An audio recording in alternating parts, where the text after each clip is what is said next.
اور سری نگر میں N C leader شیخ نذیر کی قبر پر اجتماعی فاتحہ خوانی میں شرکت کی۔ عمر عبداللہ کے ساتھ پارٹی کے دیگر سینئر لیڈر اور ایم ایل ایز بھی تھے۔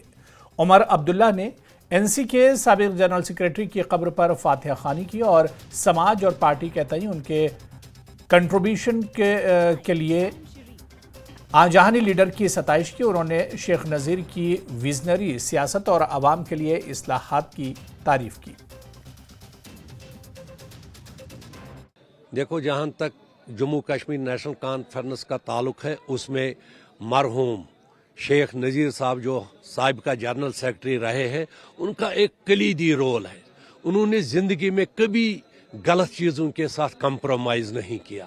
انہوں نے اپنی زندگی صرف کی کشمیری لوگوں کی جو مظلوم ایک وقت تھے، ان کی آواز کو بلند کرنے کے لیے جو شیخ نذیر صاحب کا کنٹریبیوشن ہے، شاید اسے قوم کبھی فراموش نہیں کرے گی۔ شیخ نذیر صاحب نے شادی نہیں کی، اس نے اپنے گھر کو بلا ڈالا، ساری عمر اسی جدوجہد میں رہے تاکہ یہ جو کشمیری کی ٹوپی ہے یہ کیسے بلند رہے، اور آخری وقت تک بھی وہ اسی تنظیم کے ساتھ منسلک رہے۔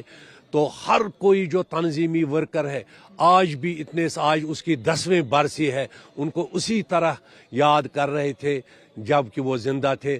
ہر کوئی اپنی جگہ اس بات کو اعترافاً تسلیم کرتا ہے کہ شیخ نذیر صاحب کا کنٹریبیوشن ناقابل فراموش ہے۔ کشتواڑ